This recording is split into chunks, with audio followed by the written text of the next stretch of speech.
Good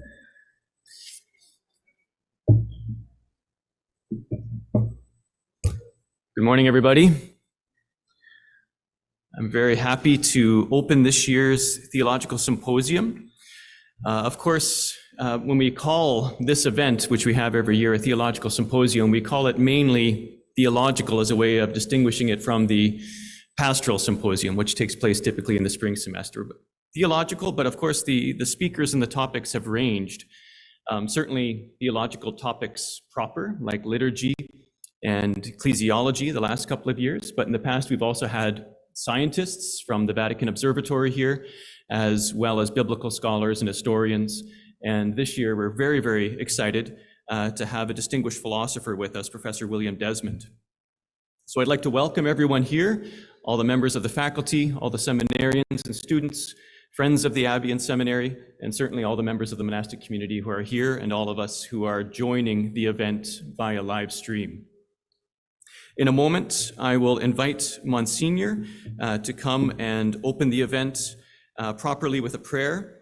Before I do that, I will just give you a brief overview of the schedule, what's going to happen today and tomorrow. And so today we will have our first lecture, and after the lecture we will have a brief break before we engage in some conversation with our lecturer. We will have a break and we will come back at 10:30. So regardless when the first lecture ends, the question and answer conversation period will begin at 10:30, and we will have up to half an hour or so of conversation. This afternoon, there is an event in the library auditorium for all members of the faculty. The theme will be priestly formation. The workshop is entitled Forming Companions in the Seminary. So please come prepared for a more informal conversation with Professor Desmond on themes related to priestly formation and the mission of a seminary. Tomorrow we will gather here again for our second lecture, and again we will begin around 9 o'clock. Again we will have a break, and at 10:30 we will resume our event, and our event will continue tomorrow, not just with a question and answer period, but with a panel response to this set of lectures. And so we will have two of our faculty members offer brief responses to Professor Desmond. They will be Dr. Papa and Dr. Coyle. And then we will allow everyone also to engage in conversation with Professor Desmond and with Drs. Papa and Coyle. So that's the plan. And in a moment, after Monsignor opens our event properly, my colleague Andrew Cummings will come and introduce our speaker to you also, so that you know something of who Professor Desmond is, something of his work, and something of why we're so happy that he's agreed to come and speak to us this year. Monsignor, please.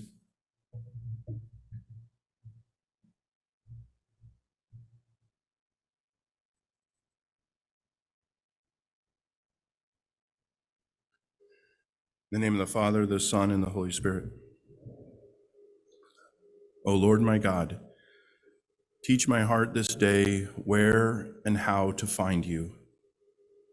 You have made me and remade me, and you have bestowed on me all the good things I possess, and still I do not know you. I have not yet done that for which I was made. Teach me to seek you, for I cannot seek you unless you teach me, or find you unless you show yourself to me. Let me seek you in my desire. Let my desire you in my seeking. Let me find you by loving you. Let me love you when I find you. Come, Holy Spirit, fill the hearts of thy faithful and enkindle in the fire of thy love. Send forth thy Spirit, and thou shalt be created, and thou shalt renew the face of the earth. O God, who by the light of the Holy Spirit did instruct the hearts of the faithful, grant that in the same Holy Spirit may truly wise ever rejoice in your consolation, through Christ our Lord. Amen. Father, the Son, the Holy Spirit.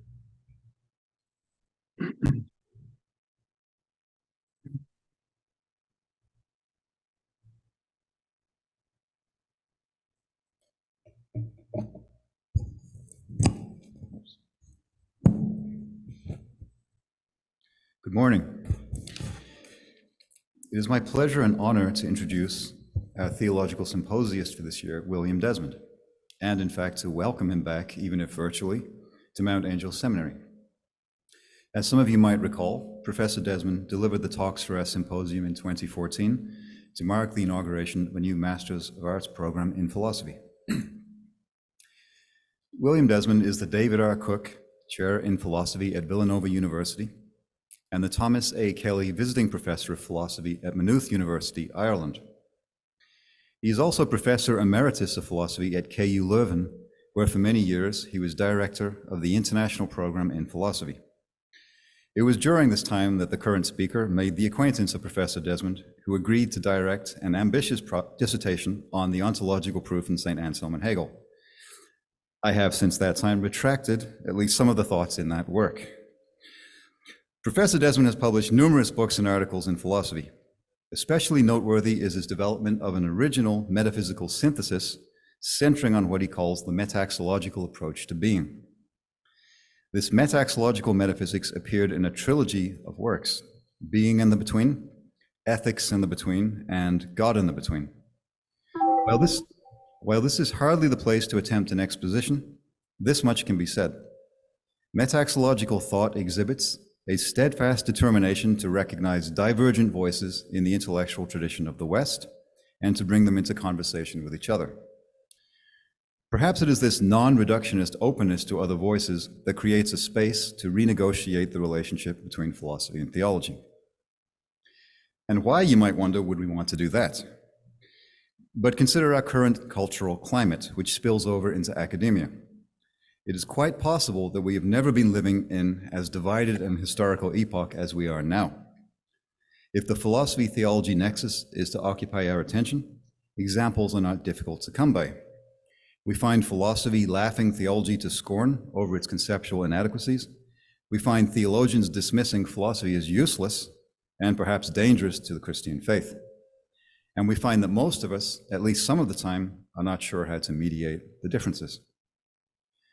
Professor Desmond has given a good deal of attention to issues such as this and has explicitly addressed the so-called border disputes between theology and philosophy.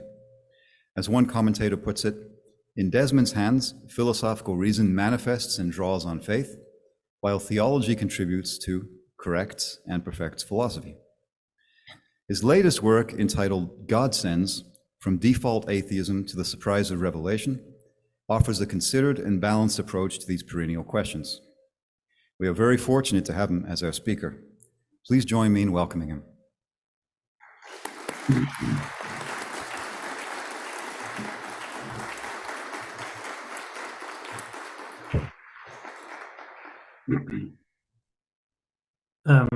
Hello, everybody.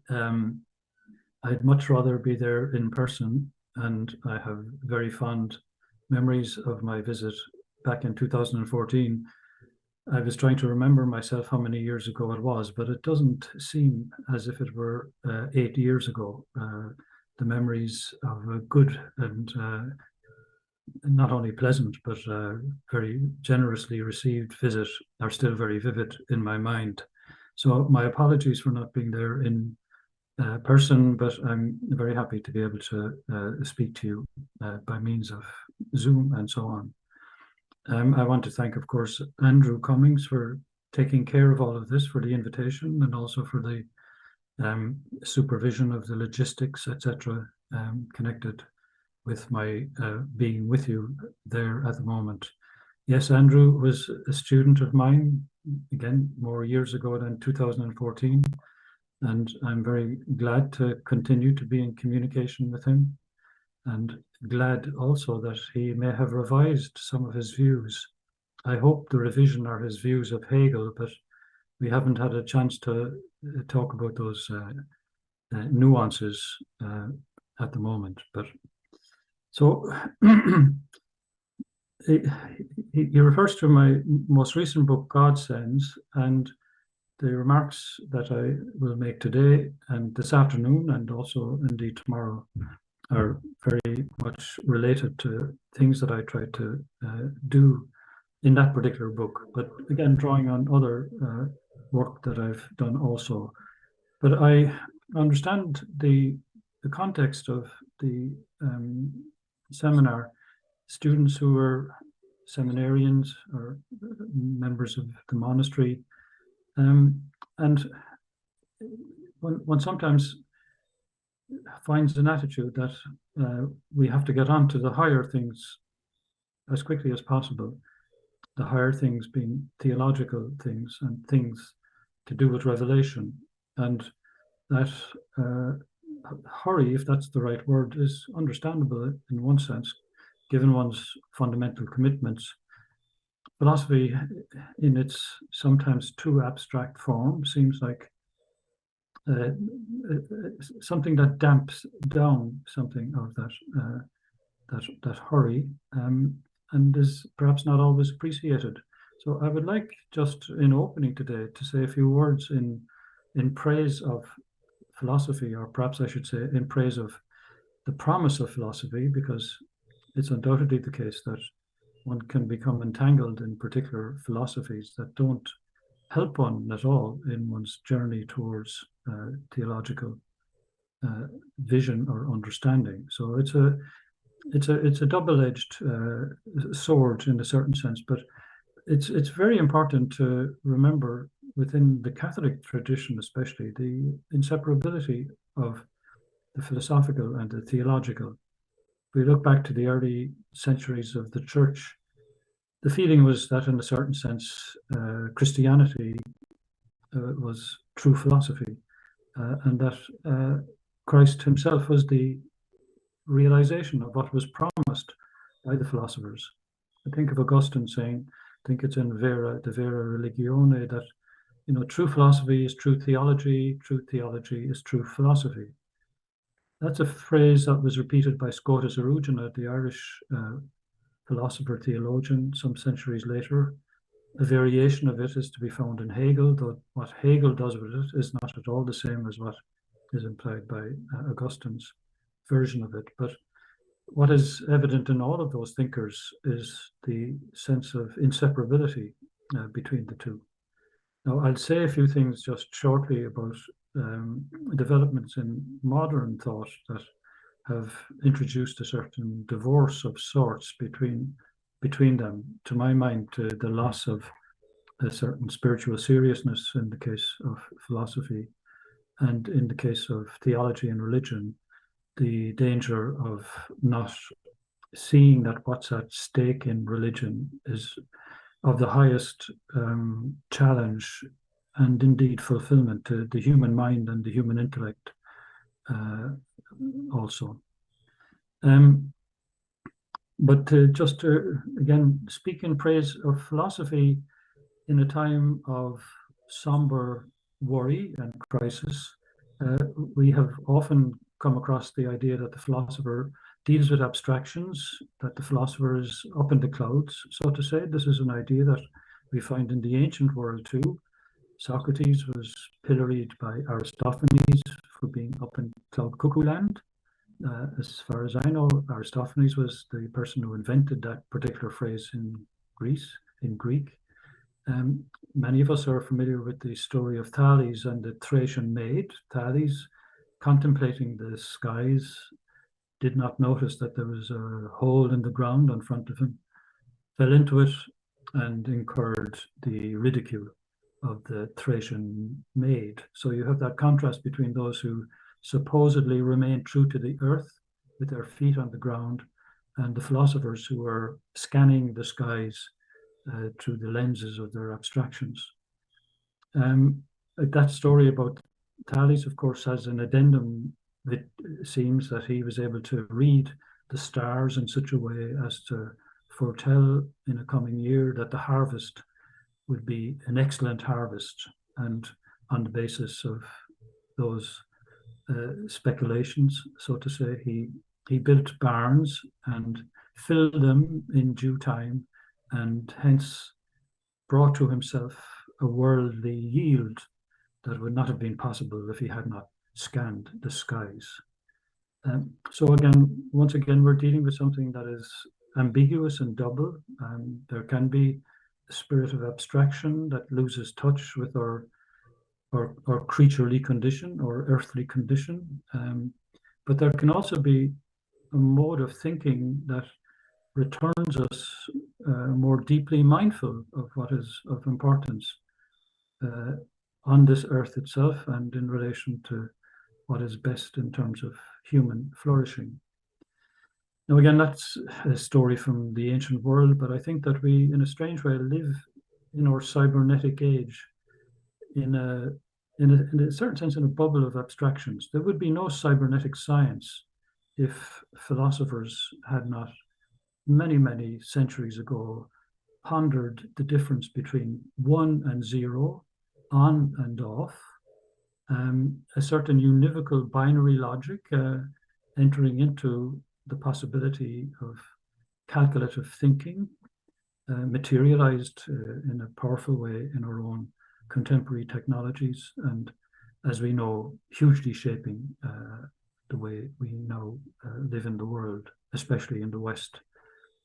This Zoom communication itself impossible without computer technology, itself impossible without a certain understanding of a certain kind of thinking, artificial intelligence, we call it. And there are serious questions to be asked about whether artificial intelligence is intelligent at all, whether we're in a certain sense creating a technological double, perhaps even a counterfeit double of true philosophical mindfulness. But again, that's an issue that perhaps we can take up in discussion. But the abstractions of the philosophers, and this is a point that I want to make, they may ascend into the heavens, but at some point they come down onto the streets. And I think in our own time, we're living with philosophical ideas that have come down into the space of a democratic ethos. Previously, they were the possession of perhaps a small number of elite thinkers, sometimes perhaps aristocratic circles that thought of themselves as avant-garde in relation to certain ideas.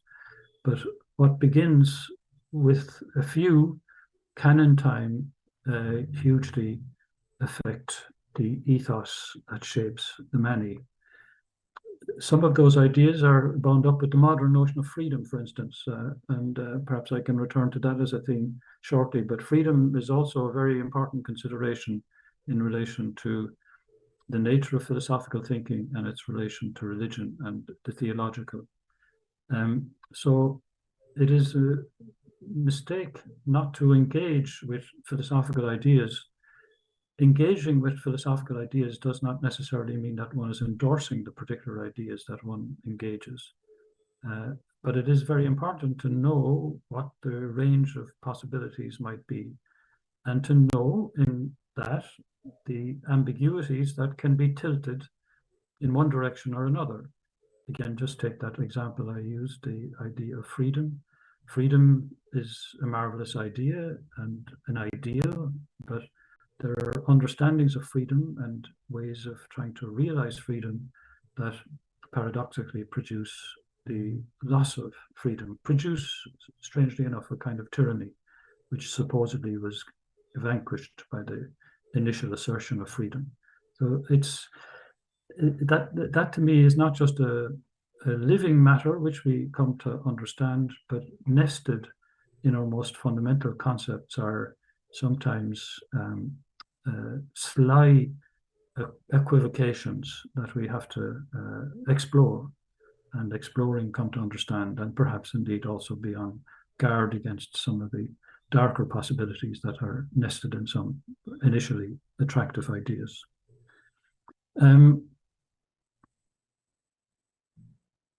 We as Christians, we're exhorted to love our enemy. Now, I have an occasion, I try to maintain a more non-antagonistic orientation in talking with or about other philosophers, but inevitably there are philosophers that one doesn't agree with, and one's tone can perhaps shift more in relation to them. But I've meditated on that phrase about loving your enemy, and it seems obviously one thing that we absolutely have to do. But I've also thought that Christ never did say that your enemies were not your enemies. There could be things that are hostile to being a Christian that are to be confronted precisely in that spirit. And so loving the enemy is not necessarily, again, endorsing certain ideas that one may find communicated that are at war with the basic commitments of being a religious person. So it's a search for a certain finesse, as Blaise Pascal, the great French thinker, would put it. But that notion of loving your enemy, the notion of enemies, this is an idea which I'll take up again in relation to a sense of the relation between philosophy and religion theology as potentially companioning. This is a notion that I've been trying to explore and articulate as best as I can. Okay, so much for that point. The second point in relation to philosophy again is my own understanding of philosophy is that it's never fully defining through itself alone. Many years ago, I wrote a book called Philosophy and Its Others. And in the opening chapter, I detailed the significant others relative to which philosophy has defined its own identity. So it's never a self-determining identity, it's an identity that is shaped in relation to others, and particularly in relation to significant others. And in the history of philosophy, some of the more significant others are the notion of the scientist, for instance, and the philosopher may try to model himself on the scientist. The image of the technical thinker, the technological thinker, and philosophers have been at times seduced by that particular model. The image of the philosopher as a scholar, for instance, who amasses impressive erudition in relation to different areas of knowledge. The philosophers as revolutionary. This is a model that is very present in our own time, since especially the 18th century and after the French Revolution and so on, the notion of being a revolutionary, which has many ramifications also in terms of how we look on time in our everyday lives. But of course, perhaps the two oldest images of the significant other are the philosopher in relation to the priest, as I might put it, or the guardian of sacred wisdom, and twinned with that to a certain extent the notion of the poet. If again you go back to the ancient world, poetry was not poetry in the modern sense of some autonomous skill in writing specialized kinds of writing. The poet was a sacred figure. So poet and priest could not be absolutely distinguished from each other. But my point is this, that the engagement with the sacred, whether in a poetic or priestly form, really is the very matrix out of which the philosophical task and enterprise itself emerges. I draw attention to that now because we live at the opposite extreme away from that, where as a result of developments in modernity, philosophy has wanted more and more in recent centuries to assert its own autonomy relative to all of these significant others, or at least certainly the religious other. So I think that that's worth bearing in mind. When we go back to the beginnings of philosophy and through many of its centuries, religion, without a doubt, was the most significant other relative to the very identification of the philosophical task itself. I, for instance, find it very striking that well into the 19th century, and perhaps even with some in the 20th century, a philosopher was hardly considered a philosopher if at some point he didn't address the question of God. And this might, in fact, even apply to philosophers who might come out as atheists. But what is very noticeable to me is that so many philosophers, since, again, later in the 19th century and onwards into our 20th century in our own time, the question of God has fallen into a silence. And I think it's very interesting to ask, what are the sources that have dried up our eagerness and sense of urgency in trying to talk about this most ultimate of questions? I just noted, as again, marking something of the ethos within which our thinking has taken place in recent times. Of course, there are exceptions that prove the rule, so to say. It's not that there have not been significant thinkers for whom the question of God is not absolutely at the center of their adventure.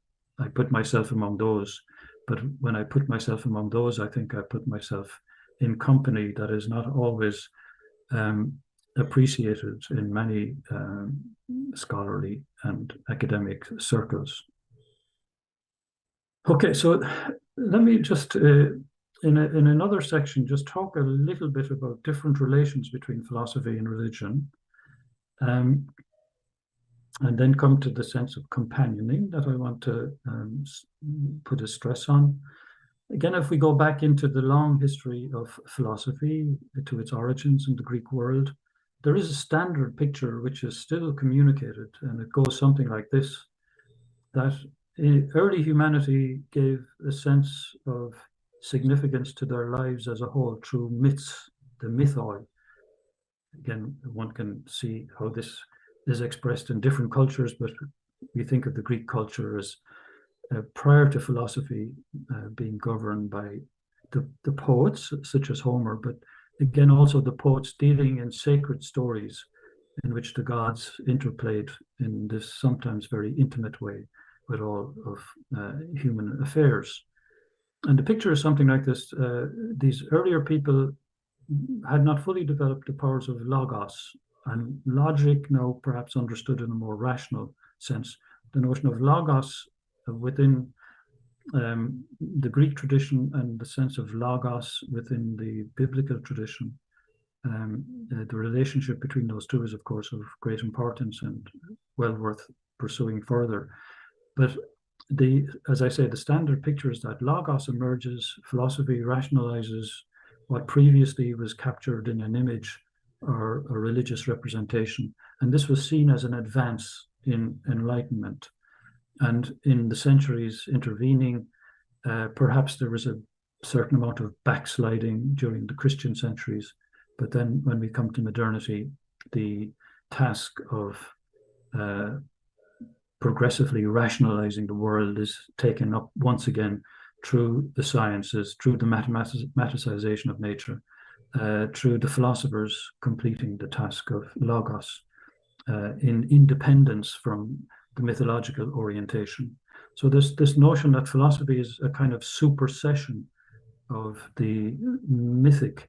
And again, I use the word mythic here in a perhaps slightly neutral sense, namely as dealing with sacred stories inseparable from some sense of the divine, and particularly dealing with the sense of origin and the sense of end. So in their own way, telling a story which has both cosmic and human significance in relation to the ultimate significance of human existence.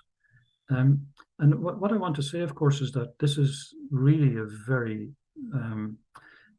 bleached picture of the way philosophy functioned in the ancient world and for many centuries later.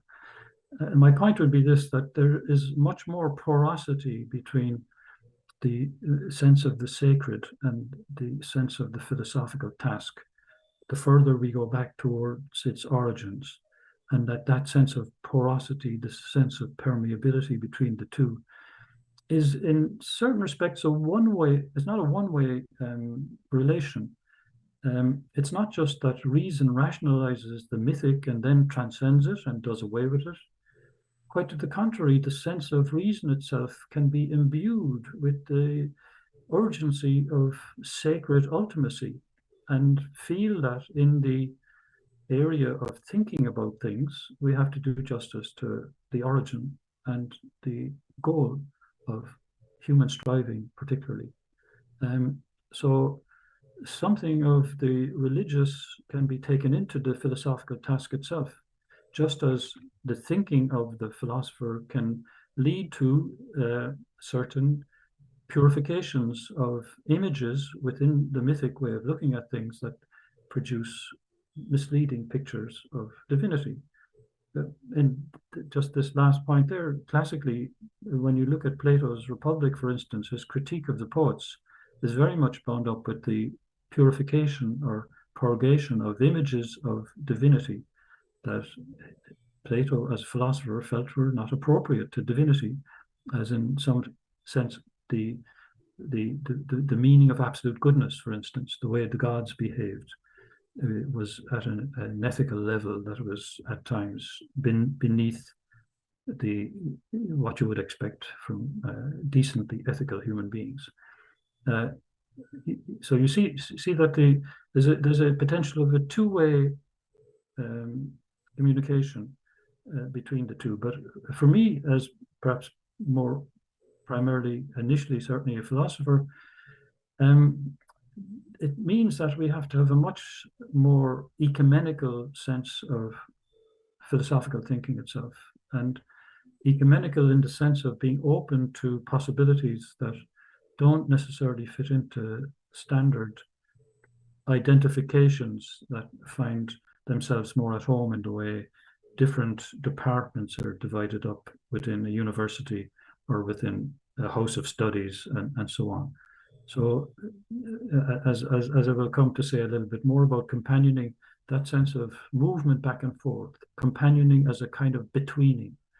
It's not just a between space, but it's an active communication between plurality, between members of a plurality that can affect as much the identity of philosophy as it can also perhaps challenge the religious and the theological in its own way. Anyway, just to continue just a little bit, logos and mythos, within the Christian tradition, we have known the relationship between faith and reason.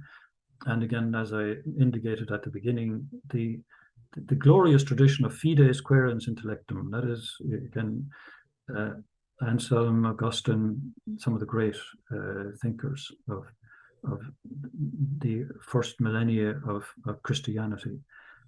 No sense of a dualistic opposition that means that one has to be sacrificed, so to say. There is perhaps a relation of subordination in the end. And this is a question that I will just mention briefly in relation to the medieval image of philosophy as the ancilla of theology, as the queen of the sciences. Now, I mentioned this, and what a person whose ancillary is in the service of. And of course, service raises its own issues, because service can be an absolutely glorious thing. Being a servant, of course, in the modern culture of autonomy tends to be placed down the hierarchy of social roles. If you're a servant, you're a mere servant, and in that sense, subordinated to another. And that's part of the issue that's at stake here. Nevertheless, the notion of philosophy as ancillary, there's clearly an intimate relation between the handmaiden and the queen. Again, this is a metaphor that could be developed more extensively, but I resist the temptation to do so. But the intimacy of relation, it need not be the tyrannical superimposition from the top down on a servant who is merely of the status of a serf. Servant, serf, all these words, of course, are etymologically related to each other in the end. But the sense of being a servant as somehow a diminution of the worth of one's relation to something that perhaps claims to be superior to one. This is part of the issue that's at stake, it seems to me. Not just only in the relationship between philosophy and theology, but also in relationship between human beings claiming to be free in relation to God as the superior other, who stands in a different relation to us than just simply horizontal symmetry. I'll come back to that in a second. So I want to say that in modernity, that sense of being ancillary is questioned by philosophy. And again, some of you are very familiar with this, of course. But one of the characteristics of modernity is perhaps that it is the epoch in which the value of freedom, or what is called freedom or liberty, has been more asserted than in any other epoch in history. When we look at the ethical systems that have taken shape in modernity, more traditional ethics that might have mentioned, for instance, the good in a Platonic sense, or God in the view of an Augustinian or Saint Thomas as the supreme good, stresses upon the family, for instance, many other notions like virtue.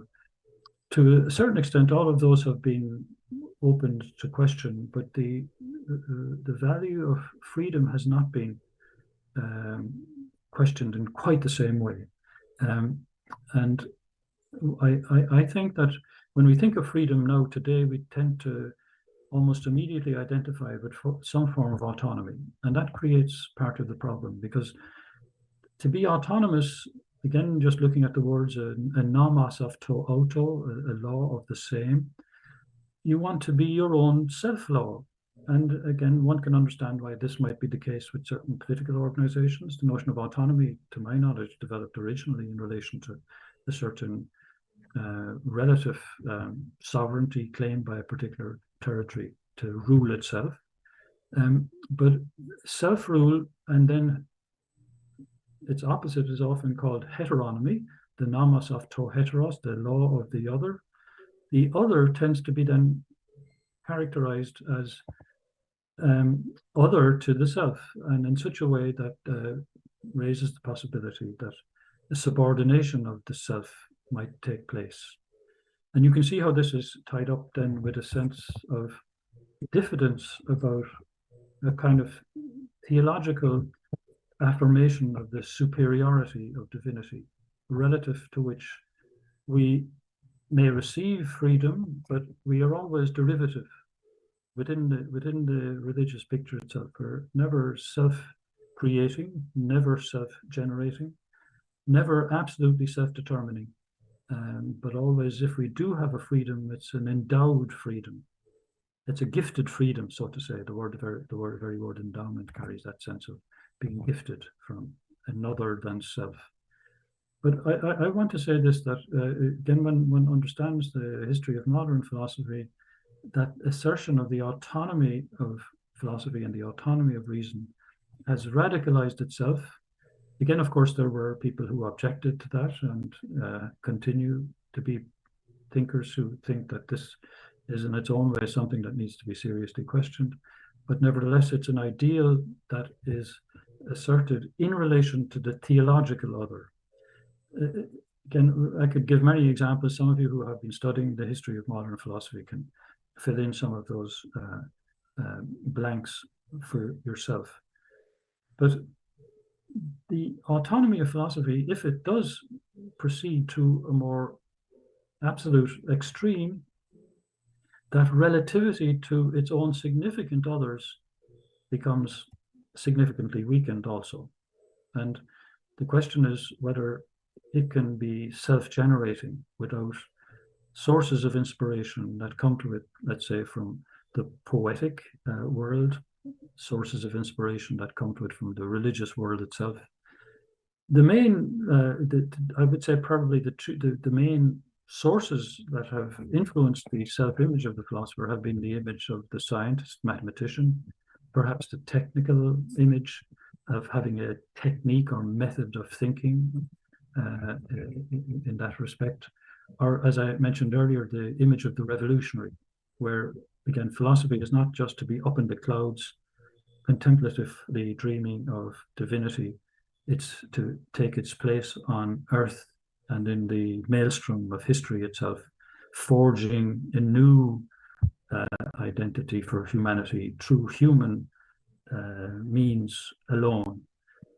And in the history of revolutions in modernity, the French Revolution, the Russian Revolution, the Chinese Revolution, and so on, the relationship between human power and claims that there is a power more ultimate than the human, that's deeply at stake. And the not merely impatience of many revolutionaries with the claim of a superior power, but the hostility to acknowledging that that might be the case. If one acknowledges it to be the case, then there's a relativization, once again, of human autonomy and a relativization of claims to power by the human being.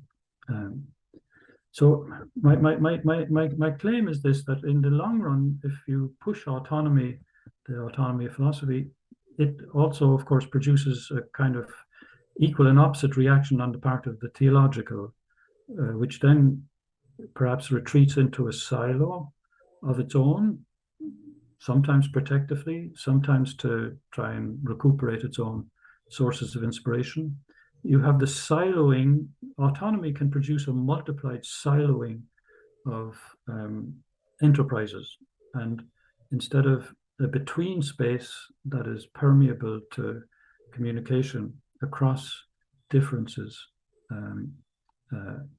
self-communication in a manner takes over. And self-communication in a way that over the long haul tends to then be deprived of the inspiring sources that may come from what is other and beyond oneself. This is a thing that I worry about contemporary philosophy, for instance, whether in the analytic philosophy of the Anglo-American world or the continental tradition, that if they do insist upon their own autonomy, then they're condemning themselves to a kind of self-sterilization. The silence about the question of God that I mentioned earlier is perhaps even one expression of that. So the silos have to be broken open. In one sense, broken open is too violent a term, because in a deep sense, we're never siloed. It's impossible to be siloed as a human being, because we're always out beyond ourselves in communication with what is more than ourselves. Our very communication itself draws on sources that are not just a matter of our own self-determination. So we're porous, so to say, in an immanent sense, in the innerness of our own being, and we're also willy-nilly porous to what is beyond ourselves as other and perhaps outside of ourselves. So this is where I bring in this notion of a companioning relation. Companioning relation in a context where the siloing of philosophy and theology produces a kind of sterility. A companion is someone that is not reducible to oneself. So the sense of difference is upheld in that non-reducibility. If you're just companioning yourself and just talking to yourself, that's not what's at stake in genuine companionship. Companioning entails a fertile threshold between companions, between friends, potential friends. And on that threshold, many things can happen. The range is not simple. We can turn towards the companion in the spirit of love, for instance. We can also turn towards the companion and turn against the companion if the tension between us grows in a certain direction. The threshold is interesting because, in a certain sense, it's not just you and I as potential companions, but rather that in that between space, we seem already to be held together by something that is not of you or I. We ourselves are participant in this betweening space, which neither you or I actually produce. And we find this, for instance, in genuine and open conversation. And I think of the Platonic dialogue as actually instantiating something like this. When the people talk with Socrates and he with them, it's not just Socrates talking to the others, it's rather that the conversation itself is at a deeper level subtended by a measure of logos, holding the conversants together. Initially, they may be in disagreement with each other.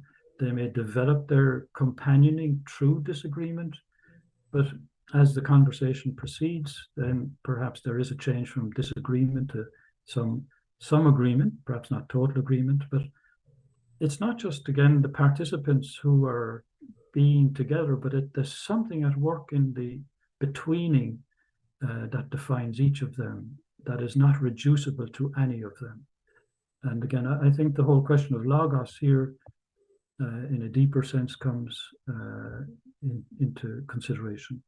that we're already endowed with some mysterious power of logos. We speak, but we don't speak simply to ourselves. In fact, we couldn't speak at all if someone other didn't, in the first instance, speak to us when we were infants. Whatever our power to speak is, if you are not spoken to in the first instance, it won't be truly activated. So the inseparability of self and other is at work from the outset. But what is it that holds us together sometimes in this deeply mysterious way, and that persists in disagreement itself, and that perhaps transcends even any relative or partial agreements we as participants come to together? This is something very mysterious, and I think this is the task of philosophy, certainly, to think about things like that, and in a manner that is by no means without suggestions for theological reflection also. Okay, let me just keep an eye on the time. Now, if I could just come back and say a little bit more about companioning in relation to the book God Sends. What I try to say there is that the spirit of companioning that I try to embody in a certain sense has a certain Augustinian register to it. And I'll just explain that just briefly. In my own thinking, Augustine has always been a companion. And I have no difficulty acknowledging that Augustine is a bad boy for some people when he talks about the massa damnata and such things in his later, more bleak view of our condition. But putting that aside, Augustine is a companion for me, not necessarily as an object of scholarly erudition. Being a companion doesn't have to be a matter of just making something a project of scholarship.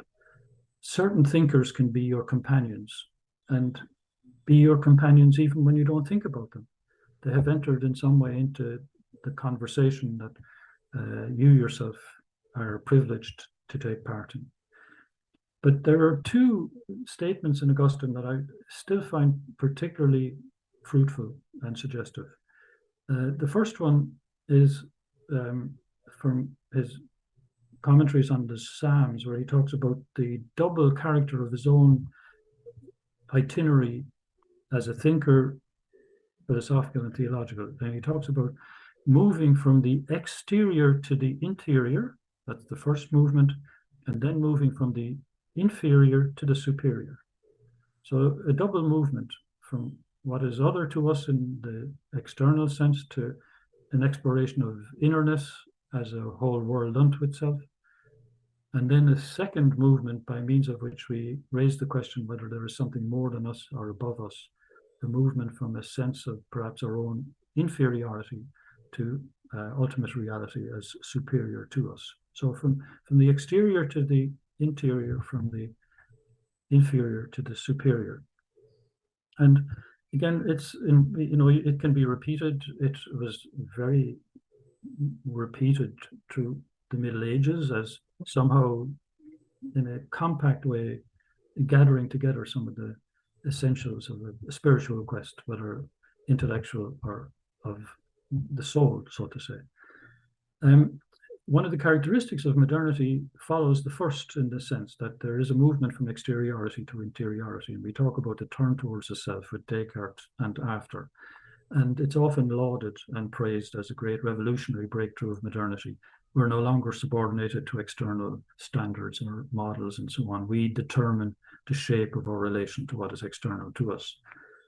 There's much that could be said about that, and I don't have time to talk about it here, but one of the things is that in turning to ourselves to overcome some of the equivocities of our being in the midst of things, we may think that we're actually finding some more clear univocal way through ourselves.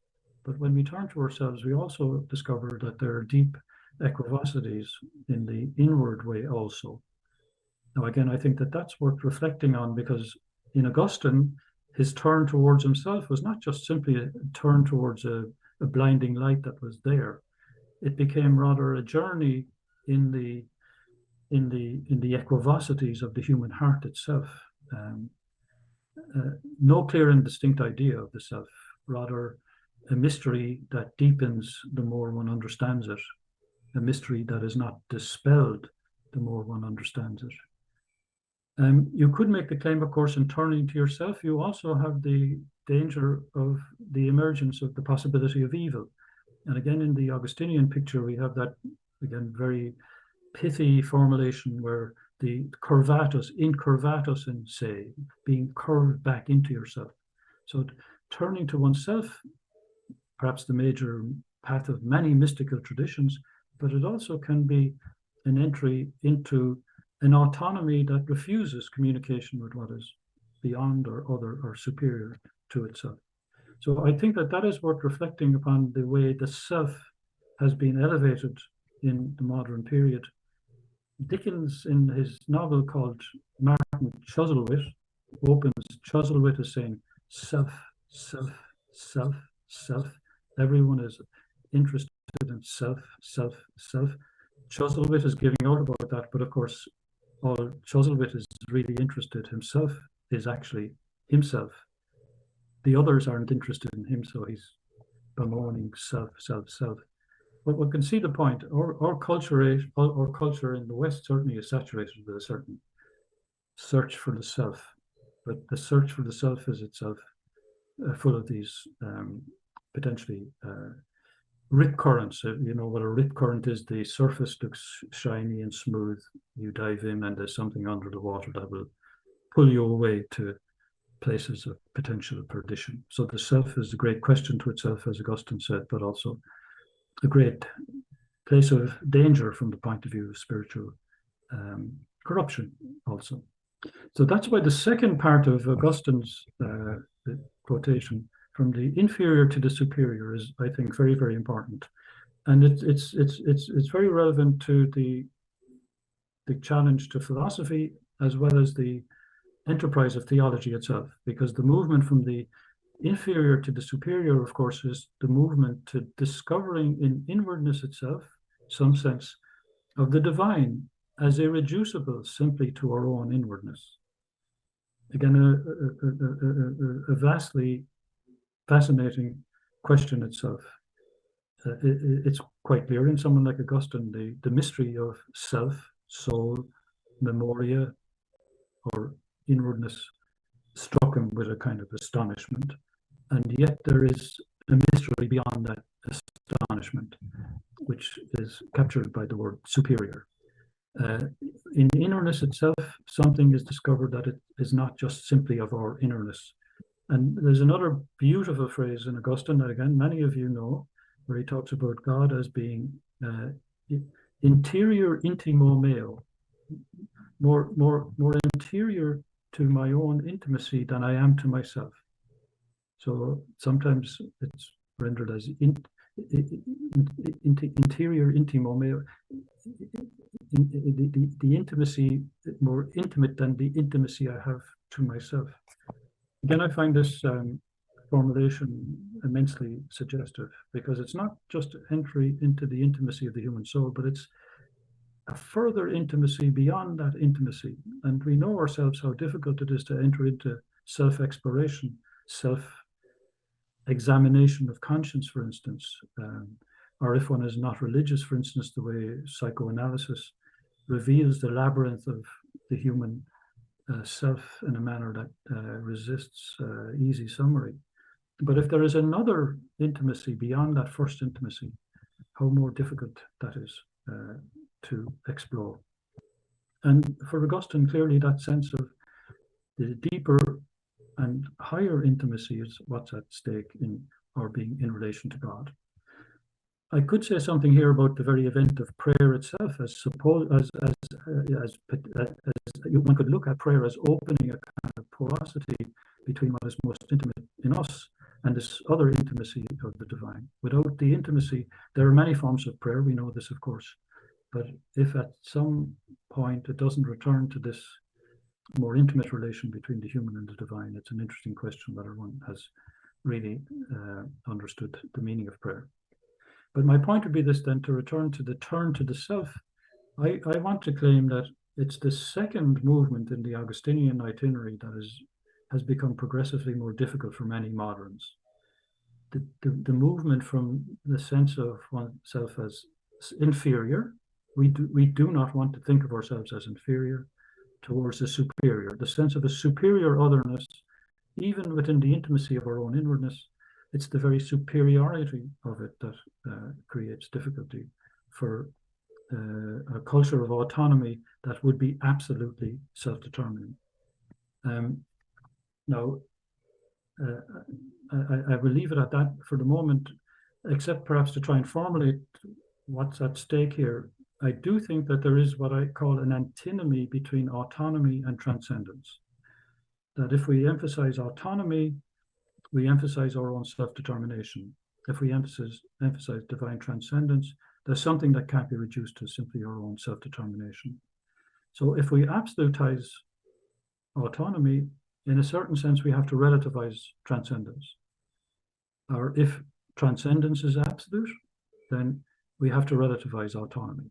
And it's the relativization of autonomy, I think, that is part of the difficulty, and the hesitation, and the unwillingness, perhaps also, to enter into that space of relativity. In fact, we're always in that space of relativity. There is no absolute self-determination. It's always being in relation to the other, but living out and thinking out the full consequences of that. That, for me, is part of the ethical and theological task for that sense of the between, that sense of the metaxou that Andrew made reference to there at the beginning. Okay, I'm keeping an eye on the time.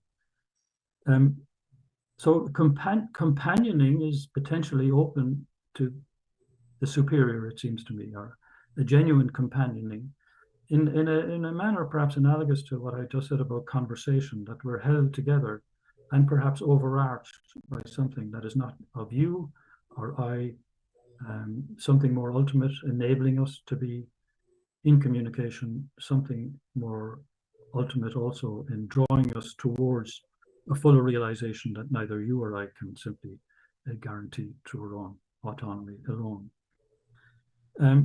So let me just say that the book God Sends then is an unfolding of an itinerary which follows that Augustinian, from the exterior to the interior, the inferior to the superior.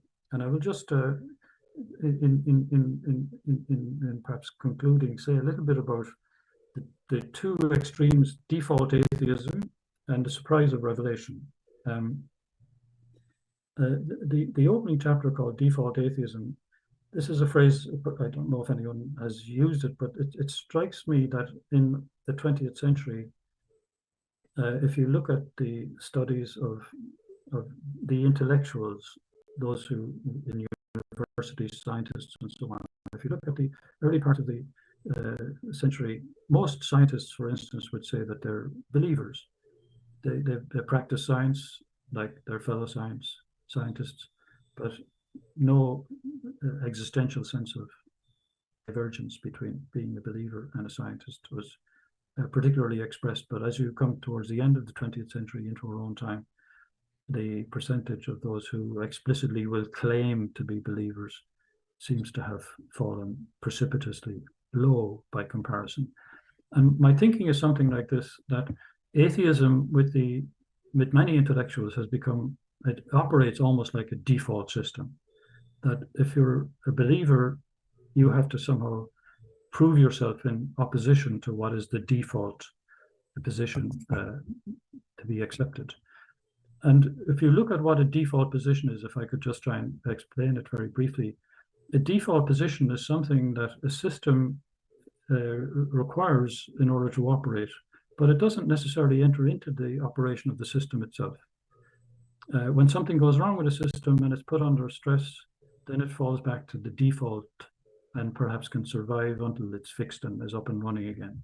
So it's something that operates outside the self-consciousness of those operating within the system. You could perhaps argue that in earlier times you had something like a default theism, that a theistic view of the world was the default that allowed them to look at the intelligibility of nature in certain ways and in certain lights, fair enough, that's a question that could be asked about default theism and default atheism. But I find among some of my own colleagues and other intellectuals that they don't give thought to the fact that the patterns of thinking that appear in the foreground of their systematic explorations are themselves either allowed or not allowed by default positions that do not themselves appear within the system itself. And philosophically, I think to re-raise the question of God, we have to go back and see what are the enabling conditions or the disabling conditions that allow or disallow this question or these questions to arise. And I do think in modern philosophy, and again, I'm talking about modern philosophy now after Kant, the notion of God with Kant is a postulate. You can postulate God, but some who came after him said, well, why do we have to postulate God? Why can't we postulate something else? Now, my point is this. You may initially postulate and then construct a system on the basis of the postulation, but you forget that it's based on a postulation. The postulation just disappears from the foreground of the system. It actually enables the system of that sort, but it has disappeared from the system. Now, I think that a lot of the atheism among the intellectuals and among some of the philosophers also is postulatory in that sense.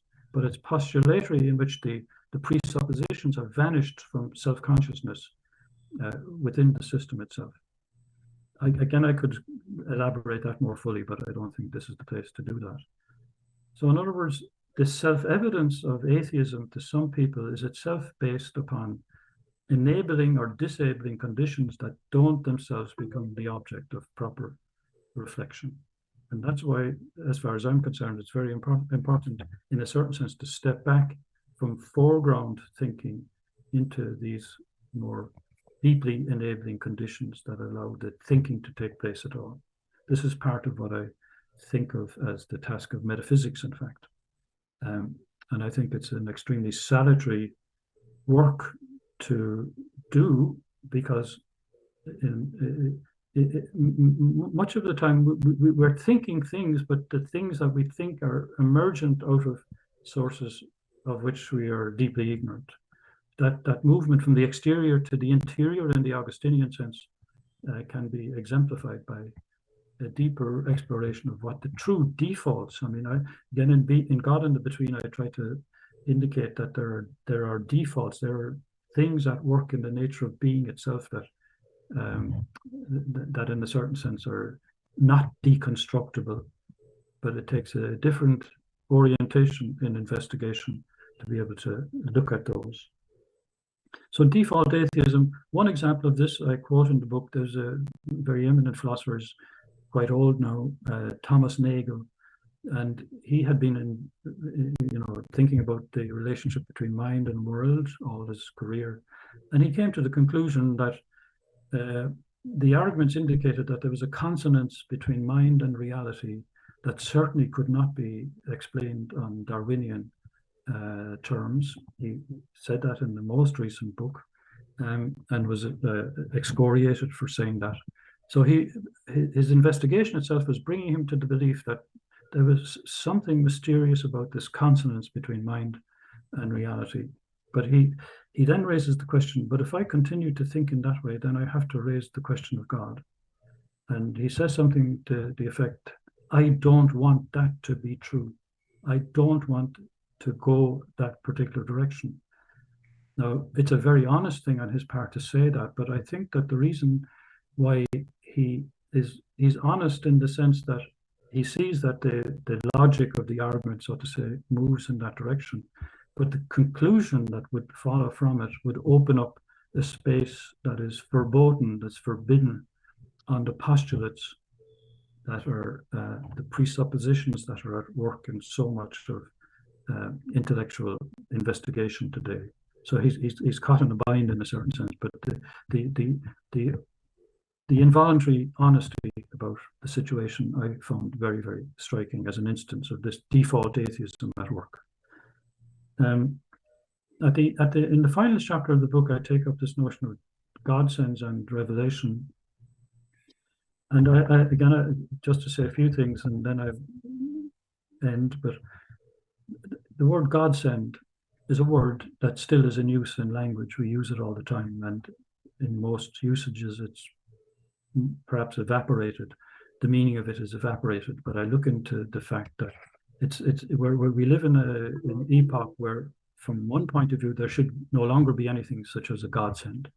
If there is no God, there's no godsend.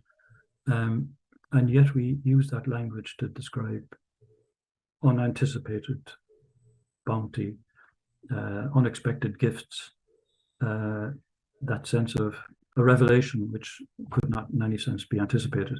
Many, many dimensions to that.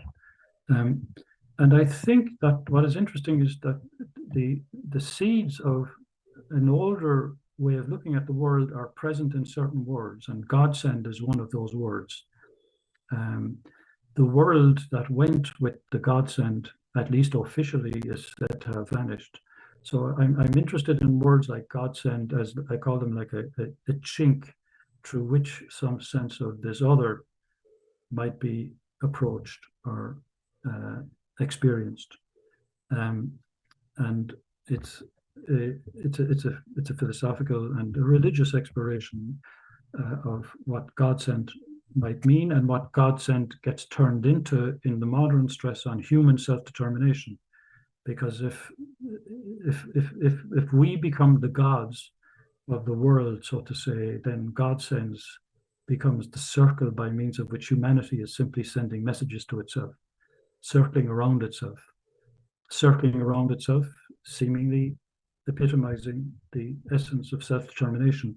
But circling around yourself can also be circling around in a prison in which you haven't escaped your own incurvatus in se, so to say. So these are the questions that I investigate, but I do try to give it a certain concrete resonance at the end of the book by talking a little bit about a marvelous story by Flannery O'Connor called Revelation.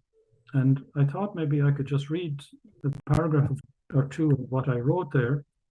I'm a great admirer of Flannery O'Connor, and we can perhaps take her up in discussion. But this marvelous story, it is said to be her last story, written while she was dying of lupus at a relatively young age. She was also working on a story called Judgment Day, which was a rewriting of her first story, and published posthumously.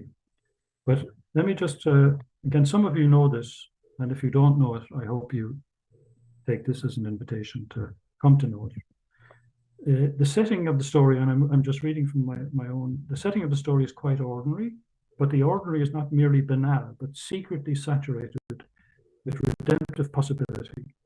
The artist sees some of this and asks us to look and see. I can only note some relevant details. In a doctor's waiting office, a large, respectable woman, Mrs. Ruby Turpin, that's her name, awaits an examination for her husband, Chad Claude, who has an ulcer on his leg. She observes the other people waiting there and comments judgmentally to herself on their characteristics, and is especially attentive to the signs of their social status. For instance, she looks at the shoes others are wearing, seeing in them signs of their social worth, and being satisfied with herself as above the white trash. Again, this is the language, and blacks. She's content to think of her good social standing as a reflection of the true moral and spiritual order of things, she being a good and polite and respectable Christian. But there's a young girl in the office also called Mary Grace, who's reading a book entitled Human Development. And Mary Grace glances at her and seems to grow progressively angry at Ruby as she delivers herself of these truisms and sometimes barbed platitudes. So the scowling girl eventually hurls the book at Mrs. Turpin and hits her above the eye, and then she lunges at Mrs. Turpin, and Mrs. Turpin confronts her and asks, "What you got to say to me? You know, why are you doing this?" And as Mary Grace replies thus, something seemed revealed to her in her eyes, And Mary Grace said, "Go back to hell where you came from, you old warthog." So Mary Grace is not Mary full of grace, and yet the Lord is mysteriously with her. So it hits her, Mrs. Turpin, and she's deeply disturbed by Mary's hoarsely whispered answer.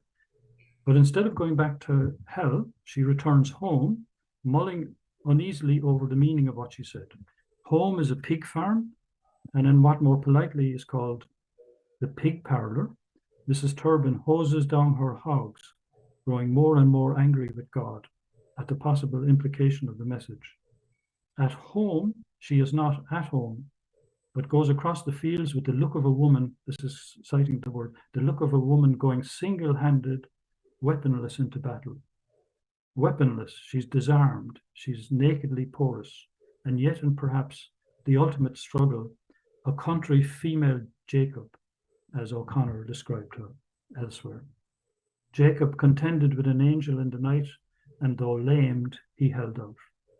Mrs. Turpin's torture is this: how could a good, socially upstanding Christian possibly be an old warthog at all? Of what do the animals, the pigs, put her in mind? Put us in mind? The pig parlor of Mrs. Turpin is not quite the pigsty of a prodigal son, yet there are echoes between the story and the parable. Nor are the pigs here the innocent animals to whom Augustine and his rowdy friends in youth threw the pears. You know that story, the pears, and for no other motive than just to steal them and then just throwing them away. Nor yet again are they the unclean animals of some religious traditions. Indeed, on the verge of vision, Ruby sees that even they now are mysterious presences, and that something enigmatic stirs in them, and as she says, as they pant with a secret life. And this is last paragraph I'll read. But as the sun sets, in a final surge of fury, again, final surge of fury are the words of the text, Ruby Turpin's rage takes the form of a Job-like question to God, a question that inverts God's question to Job. Job says, who do you think you are? So she says to God, who do you think you are? The question, an assault, carries over, and I'm quoting again, carries over the pasture and across the highway and the cotton field, and returned to her clearly like an answer from beyond the woods. She opened her mouth, but no sound came from it. And now the setting sun creates what looks like a crimson road stretching from the earth to the sky, and she seems to see a throng of redeemed souls passing along it, with the white trash and the blacks in the vanguard, while the good and proper people like her and Claude bring up the rear. And with them, and the phrase is here, even their virtues were being burnt away. The vision echoes the inverted world of Christ's Beatitudes, virtues being burnt away. Kant's virtues are not burned away in his heaven. Ruby's vision here is like the excessive virtue of the Beatitudes, not the moral virtue of exact equivalent merit that Kant postulates in the starry skies. The vision that comes in the godsend ends for Ruby Turpin, and she stands stunned, then walks back to her house as the sun sets. And then just a final quote. In the woods around her, the invisible cricket choruses had struck up, but what she heard were the voices of the souls climbing up towards the starry fields and shouting hallelujah. Now, again, that's to me a very powerful story, and again, I recommend that you read it.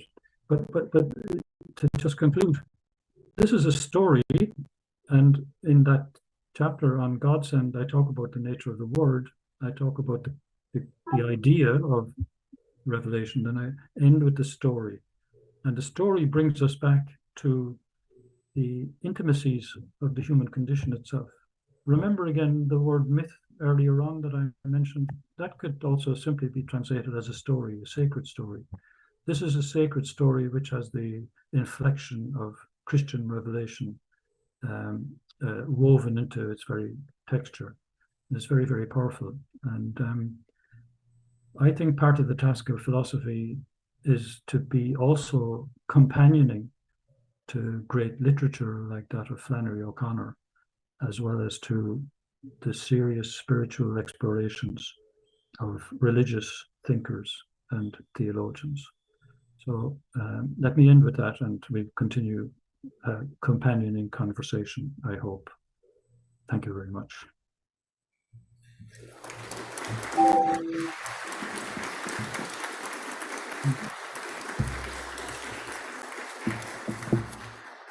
Very good.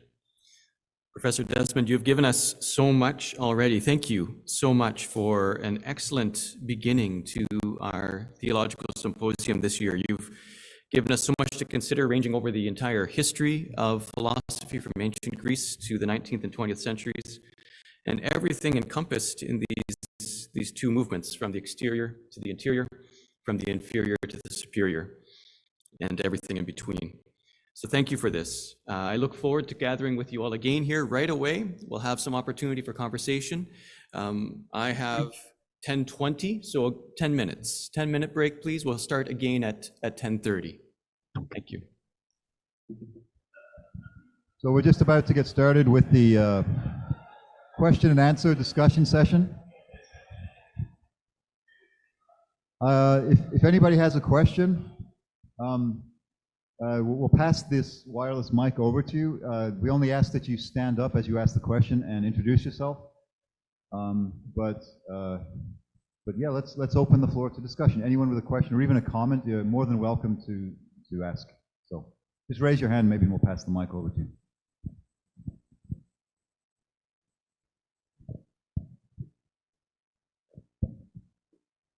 Hello, thank you so much for your enlightening words. I have one clarifying question. You described a radical autonomy between, for example, two groups of people, say, a contemporary analytic philosopher and a contemporary continental philosopher. How is to enter into a dialogue sustained by the Logos when each of those people think in radically different ways, speak radically different languages, not just, English and French, for example, but the terms they use, technical, philosophical keywords. These two people seem so different. How can they join this dialogue? How can they get on each other's level? Well, I mean, dialogue presupposes that there's a willingness on both sides to talk to each other, and that's not necessarily the case always. So you can bring a horse to water, but you can't make it drink. But if you're asking about a third person who's outside of either of those traditions, well, I think for myself, I've tried to familiarize myself with the continental tradition as richly as possible, and perhaps to a slightly lesser extent with the analytic tradition. But certainly in the kind of work that I would do, then there's an analytic side to it, there is a hermeneutical side to it, there are many sides to it. But how you get these people to talk to each other, I don't think that a philosopher who tried to do that a little bit was Paul Ricoeur. But what one tended to get were just simply discrete studies that were more side by side. And the analytic people might read the things that were of relevance to them, and the continentalists and read what was of relevance to them. I think probably deeper than that is just simply trying to be as truthful as possible about the most important and ultimate things. Not at the beginning worrying what kind of a school one belongs to, but that doesn't mean any disrespect for different schools, but it's the things themselves that are what is at stake. And there's no better antidote for closed-mindedness than a generous study of the great thinkers in the long tradition of philosophy. So I would take, if I'm just speaking for myself now, I would take a step in that direction also. But you're dealing with people who perhaps think of the history of philosophy as something to be overcome in the continental tradition. You've had a huge influence of the Heideggerian claims of overcoming metaphysics, and metaphysics from Plato to Nietzsche is guilty of ontotheology, as he puts it. In the analytic tradition, the beginnings of analytic philosophy were in a revolt against Hegelian idealism. And Hegelian idealism, for all the criticisms that, for instance, Catholics have often made against Hegel, he is one of the few philosophers that had tried to have the substance of the Western tradition within the space of his own thinking, but also was at the same time willing to try and venture philosophical thoughts that tried to address the sense of the whole. So I don't have any recipe for this. You see, the division between the analysts and the continentalists in part actually was caused by the First World War. Up to the First World War, there was no divide in quite that same way. And during the First World War, people in Germany wrote their pieces of propaganda justifying the German war effort. Same thing happened in England. A whole generation of idealists who might be idealist thinkers were massacred in Verdun and in Flanders. So there's a huge hiatus there that is not due to philosophy itself. And in the 20th century, analytic philosophy, it reacts against the big questions initially that are posed in the idealist tradition. And it's very interesting if you're in analytic philosophy, the most studied specialty at the moment actually is called metaphysics. Whereas in the continental tradition, metaphysics is a kind of a word of abuse for those people who still look back to the greatness of Plato and Aristotle and Aquinas and people like that. So analytic philosophy started out as anti-metaphysical, and now if you look even in the job offerings in the APA, in analytic departments, metaphysics is the one that seems to be riding high at the moment. So it's full of complications that don't allow any straightforward answer to your question. I wish I think a philosopher is not, first of all, in the business of trying to herd cats, philosophical cats. We really need to recover a certain elemental honesty about the fundamental questions and try to develop intellectual resources to address them as richly as possible. And if people are interested in that to me is a gain. They may not be interested in that. But you have fought the good fight. You have run the race, to paraphrase some person whose shoes I would not be worthy to untie. Does that make any sense to you?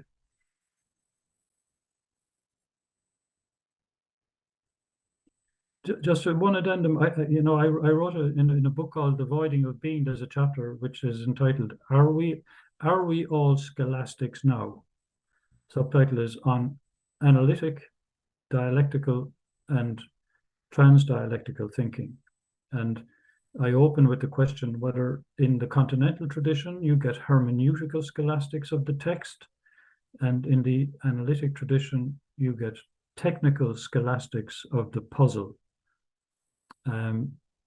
But philosophy is more than the schools, and indeed even the scholastics of the Middle Ages, they orchestrated the conversation. If you look even at what looks like a very artificial rhetorical way of doing things in the Summa, for instance, it's a way of, in a compact manner, bringing so many different voices, pro and con, together and sifting through them.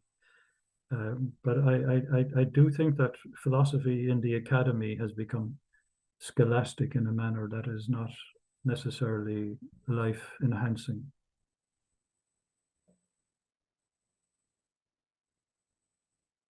Can you hear me? Yeah. Thanks, Professor Desmond, for this talk. It's raised quite a few questions for me. I'm Liam Bayless-Reyes. I teach moral theology here at the seminary. Your talk raised quite a few questions for me, and I'll resist the urge to ask them all now. I'll just restrain myself to one. But I wonder if you could say a few more words about the companionate relationship between philosophy and theology, in the sense that this between space seems to presuppose a sort of tension.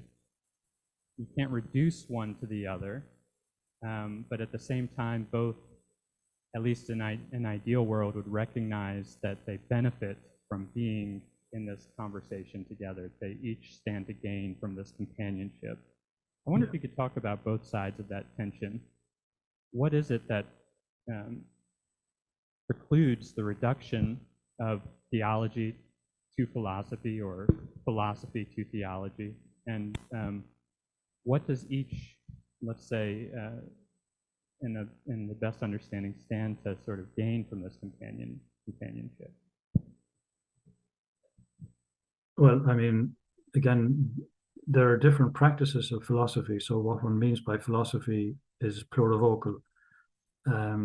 As I just indicated, there are analytic practices of philosophy. They're dialectical, they're transdialectical, they're hermeneutical, and so on. Certainly in the modern period, the feeling is that reason has a power that is intrinsic to itself, that doesn't need to make reference beyond itself in order to perform its function.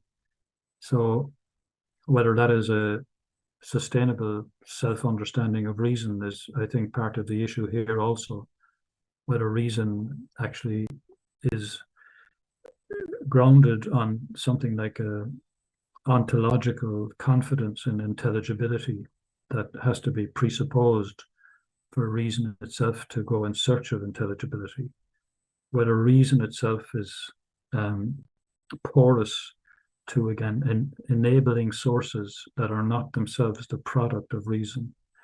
So you could say a self-reflection on reason opens out the possibility of something that isn't certainly due to self-determining reason itself. And if you ask me, that puts one on a threshold where a fruitful conversation can occur with some theological traditions, or indeed asking whether the very roots of philosophy itself are inseparable from receiving gifts of thought from sources that certainly in earlier periods of history were identified as sacred. So I do think to get anywhere, we have to have a sense that the modern frame, or indeed the postmodern frame, the postmoderns are trying to unframe the modern frame. But some of the major factors at work in the modern framing of things are, in the long run, hostile to the possibility of philosophy itself being companionable to so many different things.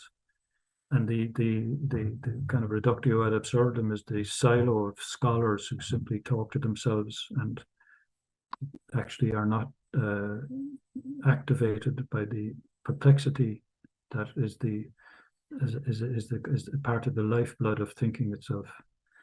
So philosophy has the whole world to gain by becoming a companion in the porous sense that I'm suggesting. What has theology to gain? Well, again, within the Christian tradition, the claims have been made that theology has the special care or guardianship of the tradition of special revelation to look after. But again, a theologian would have to tell me about all the little specialties and subspecialties that are, being generated in theology faculties. I know the very large faculty of theology in Leuven, for instance, and I think it's one of the best in the world by insiders' judgment in its own way. But it's almost as if theology itself is more a mirror image of the zeitgeist than something that brings a vision that illuminates the zeitgeist from left field, so to say. I don't know how much philosophy, how much theology is helped by many forms of philosophizing, to be honest with you. Because the seeds of theological promise in many forms of philosophizing are either dormant or have been killed. So that's a question both for philosophy in its own way, but also for theology. I've seen theologians that if they see that a philosopher is writing about Saint Paul, for instance, I'll give you an example. A couple of years ago, Alain Badiou, an old Marxist from the 1968 revolution in France, wrote a book on Saint Paul as the apostle of the universal order. But it's a completely colonization of Paul's text, which voids it of its Christian content. For Badiou, for instance, the figure of Jesus, he's just one of those many miracle workers, of which there were thousands in the ancient world wandering around without shoes. So, but the theologians were thrilled to see an atheist philosopher talking about Paul, and they themselves amplified the conversation in response. But the fact that the philosophers themselves felt the need to go to somebody like St. Paul in order to find challenging and interesting ideas to explore in a non-religious and a non-theological way should give one pause. That when the whole left Hegelian tradition in Marxism is in its roots deeply hostile to everything to do with theology. The basis of all critique is the critique of religion, which Marx thought was already completed. And here, almost 2 centuries later, they're going back to religious texts and finding structures of significance at work in them, but they are always de-theologized. Again, I don't want to go on much more about that, but you see how theologians run after things that are of moment. They're of, we talk about something of moment, but they're of the moment. And then when one looks back in 10 years' time and say, what, they were interested in that 10 years ago, what are they interested in now? There's something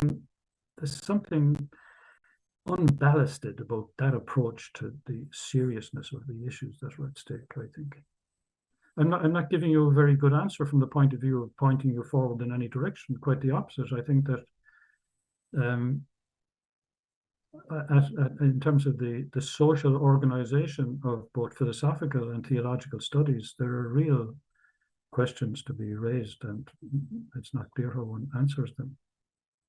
But companioning is trying to name a relation of openness, which doesn't have to fall into the master-slave relation that autonomy reacts to, or the queen and the serving girl.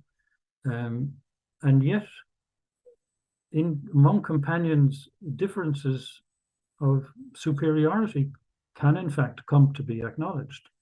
The philosopher in a companioning relationship to theological revelation could well stand there in a position of deep humility in relation to what theology has offered for consideration.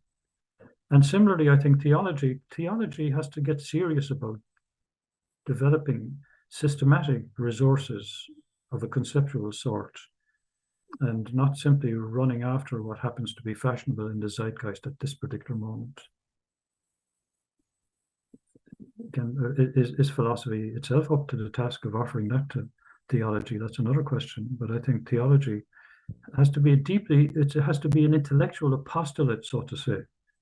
And that means taking the life of the mind. It used to be called the life of the mind. I don't know if the life of the mind seems to exist anymore these days, but that comes with a certain sense of vocation to intellectual integrity, and also intellectual, the search for a certain largesse in doing justice to the many dimensions of our condition as religious beings.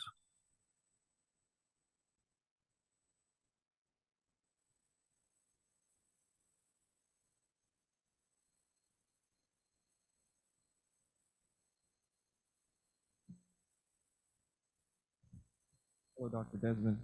My name is Richard Ordos. I'm a seminarian for the Archdiocese of Seattle studying theology here. And I just had a question for you related to this position of default atheism you talked about and brought up. It's a question I've puzzled for a while as to where and how does this position come about. My historical knowledge is not yet capable of coming to a good answer. So I was wondering if you have any insight as to how this current has come into such a default position within academic institutions.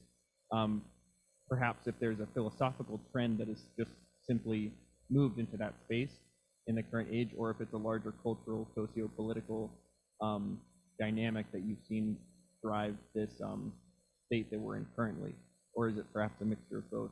I'm not sure, but if you have any insight on that, I'd be grateful. Thank you. Yeah, thank you very much. Yeah, I think that there's a kind of, in a way, dialectical relationship between what is moving in the zeitgeist and the dominant ideas, or the ideas of philosophers that come to have a certain dominance at a particular time. And the ideas of the philosophers at a certain time in this unfolding seem to be confined to a small number of scholars or people who think of themselves as avant-garde thinkers, but they're reflecting something that is ongoing.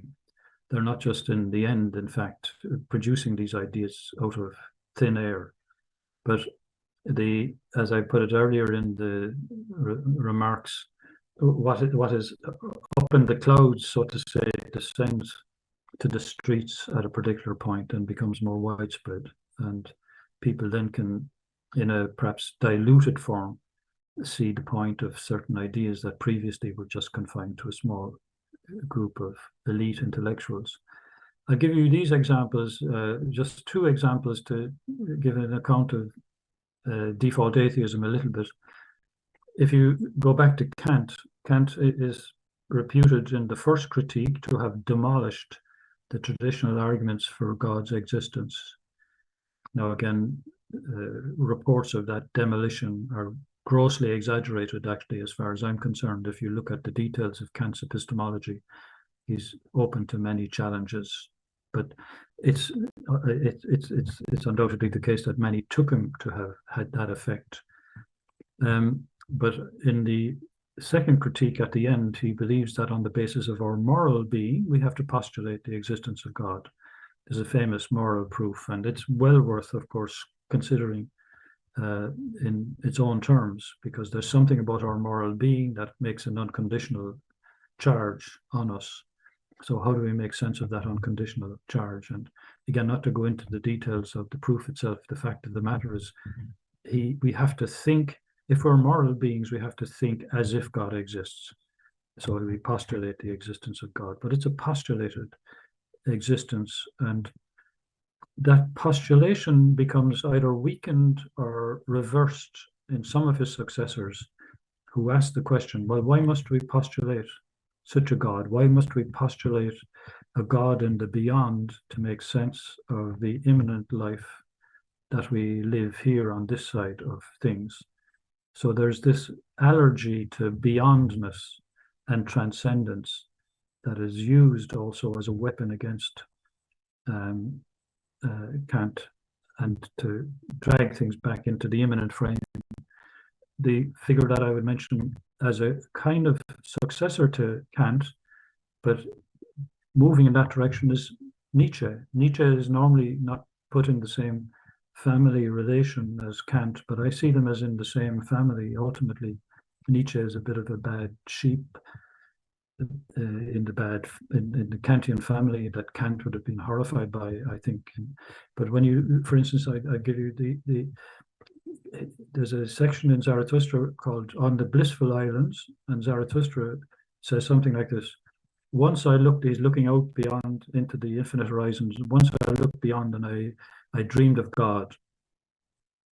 Now I no longer dream of a beyond. And he goes on to say, we must just think or postulate, suppose God is a supposition. He says, we must now just suppose only what is humanly thinkable. So in other words, any sense of a beyond the human has to be brought back to what is relative to the human being. Now, the point is this: he says, once this thought drew me drew me out. No, sorry. Once I drew this thought, so I postulated. Now it draws me. So in other words, what is initially a postulate now takes on a life of its own, and there are things implicit in the postulate that then get realized in more concrete form. And out of realizing that, what was initially a postulate, it now becomes a project for the Superman. And then he talks about the Ubermensch, everything. It's human and nothing but human, but it's the beyond of the human in relation to the human. But my point is this: the postulatory character that was once applied to God is now, and then was applied to the human being, is now forgotten as a postulate. And it's when it becomes a project, it's as if then it becomes taken for granted and takes on a life of its own. So this default atheism is a product of a postulatory finitism, which essentially postulates that we're not to think anything more than the finite.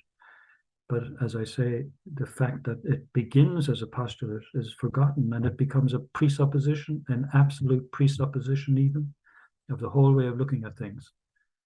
And it's based on that forgetting, so to say, because you can equally go back to the grounds presupposed and then ask, well, why presuppose that? Why postulate that? You can go back there and then begin to ask, well, maybe Kant was more right in postulating a divinity. Maybe there's more to the relation to divinity than just postulation. You're reopening the question that actually gets closed when the postulation is forgotten as a postulation. You see what I mean? And much of post-Kantian philosophy, or quite a significant amount dealing with the question of God, is in that frame of what I call postulatory finitism, where it's basically you say we can't think, we're not allowed or forbidden to think of anything more than the finite. But that's a dictation, that's a command. Who's giving the commands? Martin Heidegger? I don't accept the dictation, because the very nature of human being is to transcend itself. To its very finitude is a self-transcending, self-surpassing that opens up to something that is more than itself. And the question of the infinite, however we respond to it, in an honest sense, must come back into consideration. Hi, Professor. My name is Nathan Lowe. Thank you so much for your time and your talk.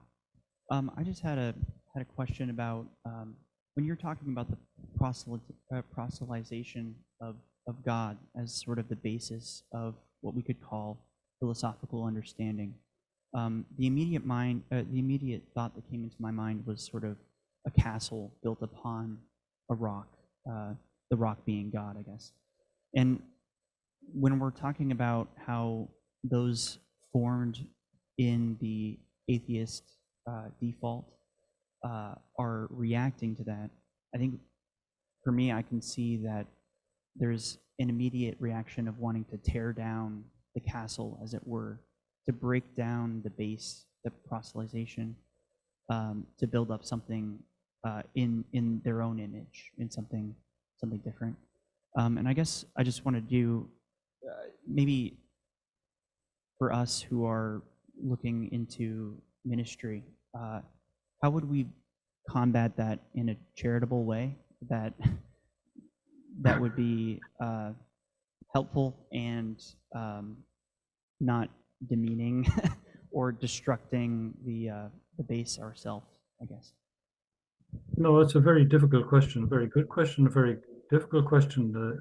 But when you're talking to living human beings, you have to be always diffident about being taken over by certain metaphors. The notion of a castle, for instance, and the rock, they give images of ultimate stability and impregnability.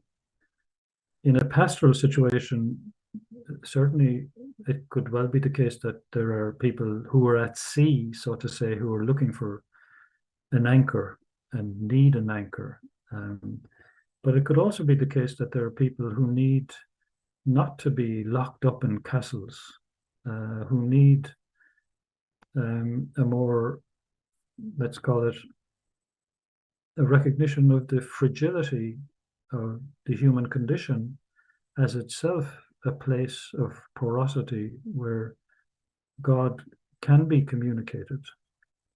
So I don't know if I'm helpfully responding to your question or not, but you could make the claim that this postulatory finitism and this default atheism is itself an effort to try and create a castle of impregnable immanence that will not allow the communication of divinity to come to it from beyond itself.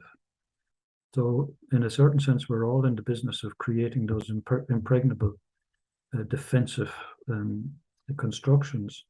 But even when you create a construction like that, you still are at the center of it as a fragile, finite human being.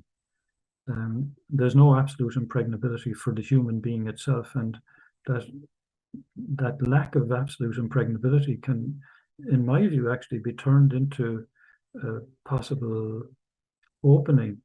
An opening is just a kind of an empty space through which something can be communicated, through which one perhaps can again become porous to some sense of the divine.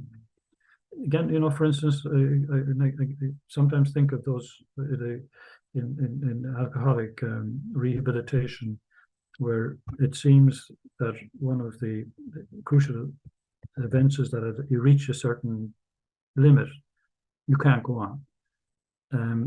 And you're asked to put yourself in the hands of a higher power.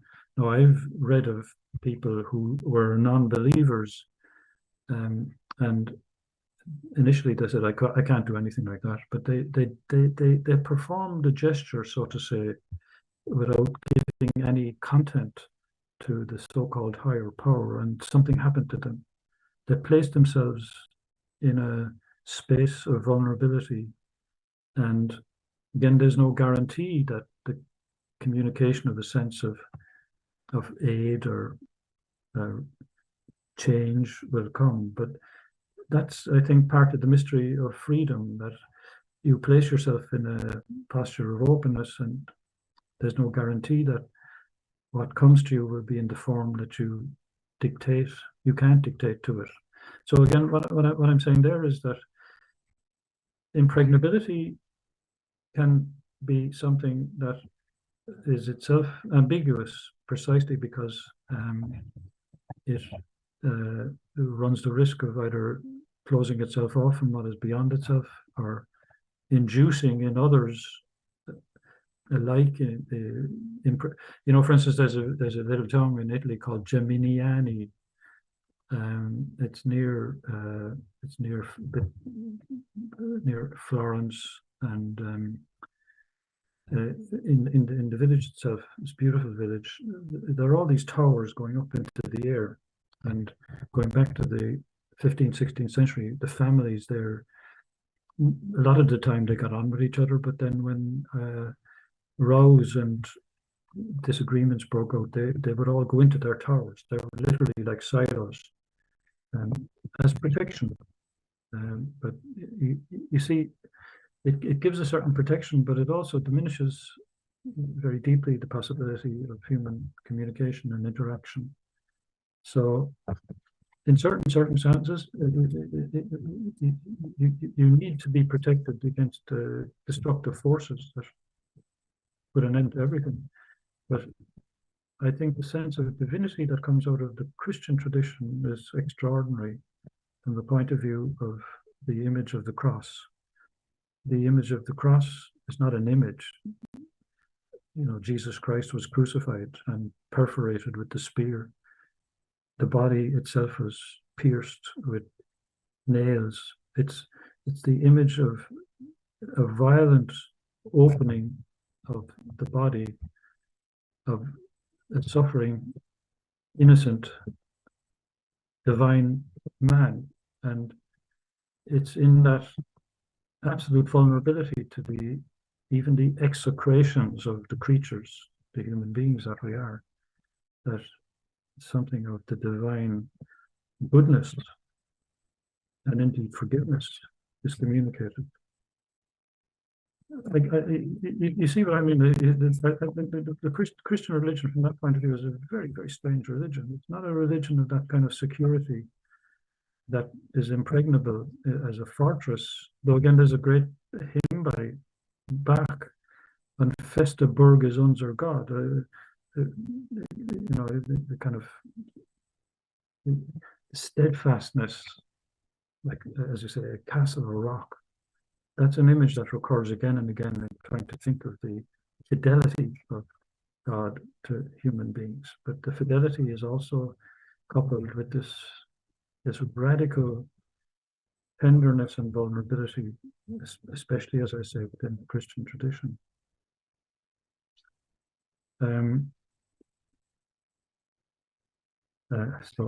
But as I say, if you're interested in the pastoral side of things, that's you need, in some sense, both to, I suppose, incarnate something of that constancy, which you're getting at, but also a constancy that is open to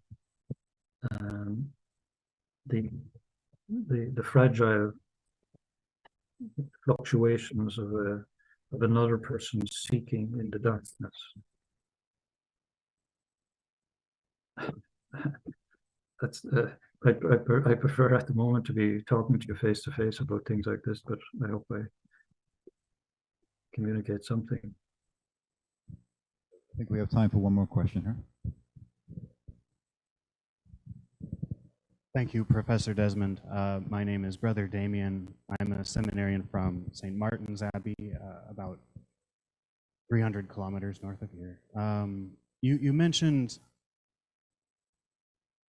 metaphysics was the proper way to, or it was the task of metaphysics to kind of dismantle this default atheism that is going on right now. But you also mentioned an answer, I think, to Brother Ambrose's question that analytic philosophy was finding kind of a new trend in, or a new discovery of metaphysics in the Anglo-American world today. And I wonder, is there do you see a way forward within the analytic tradition's discovery of metaphysics to overcome the default atheism that is going on? Thank you. No, but thank you very much. Yeah, I mean, within the analytic school, so to say, there has been for decades an exploration of things like the divine attributes, for instance.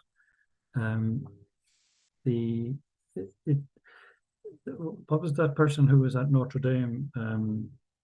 He retired there some years ago. He had a discussion actually with Thomas Nagel. His name just doesn't come to me now. He wrote a book about science, what really matters. But he was highly respected among the analytic philosophers as a superb practitioner of analytic thought. And there were many more like him who were using what they took to be more precise instruments of the analytic tradition to look again at the traditional proofs of God's existence, and indeed to talk about things like eternity and power and various themes like that. One of the difficulties with that orientation is that it tends to see the intellect a little bit too deracinated, a little bit too uprooted from the rich cultural contexts within which our living thinking about the divine takes place.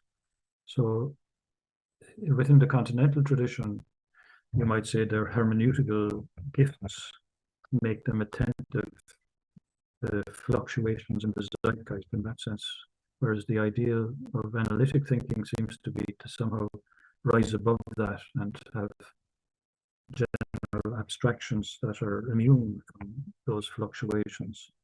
I think we need to do justice to both sides.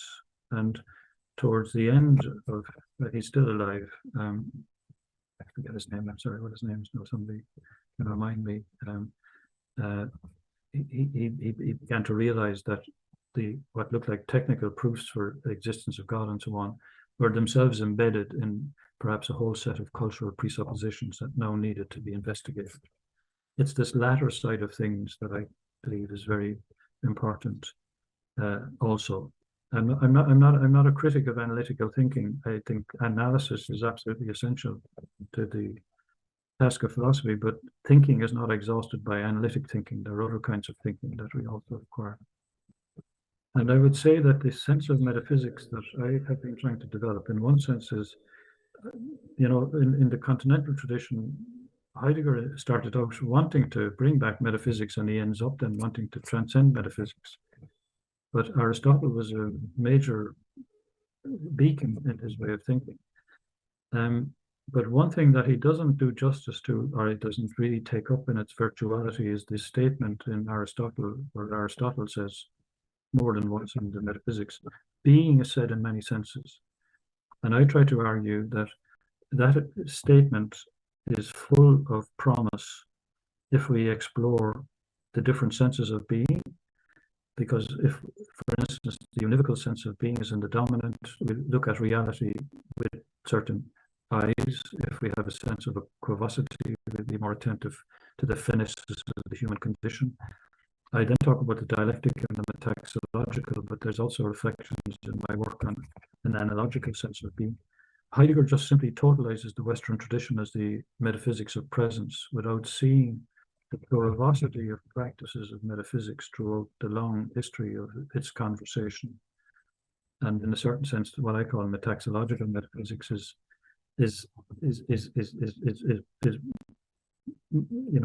entirely contemporary, but generously related to possibilities that are not by any means closed off in some of these earlier thinkers.